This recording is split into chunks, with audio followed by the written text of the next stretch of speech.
L'association de sauvetage des Tunisiens bloqués à l'étranger a organisé une manifestation devant le théâtre municipal de Tunis pour demander le rapatriement immédiat des enfants tunisiens qui se retrouvent dans des zones de conflit. L'État tunisien a abandonné ses enfants. Il y a plus de 100 cas, 37 en Libye, dont 6 orphelins. Les autres sont dans le nord de la Syrie et dans d'autres régions.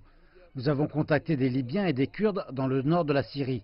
Ils ont accepté de libérer les enfants, mais notre gouvernement est indifférent.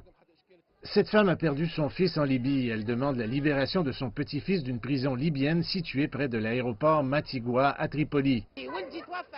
Mon fils est décédé en Libye le 2 mars 2016.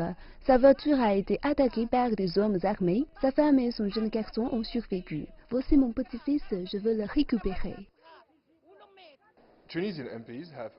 Des députés tunisiens ont exhorté le gouvernement à assumer ses responsabilités en agissant dès que possible et en discutant de la situation de ses enfants avec les autorités de Damas, Bagdad et Tripoli. Les parlementaires sont divisés sur cette question. Certains disent que les enfants sont des ressortissants tunisiens qui méritent d'être traités comme tels, tandis que d'autres députés appellent à une enquête plus approfondie avant qu'une décision officielle ne soit prise. Le cas de ces enfants est une question sensible. L'État tunisien a la responsabilité d'utiliser tous les moyens diplomatiques en coordination avec les organisations internationales pour rapatrier tous les enfants non adultes de zones de conflit. La situation de ces enfants est misérable. Ils ne sont pas responsables de leurs actes. Nous devons cependant être prudents avec le lavage de cerveau des enfants par des parents terroristes. Les mères devraient être obligées de répondre de leurs actes devant la justice en vertu de la loi antiterroriste.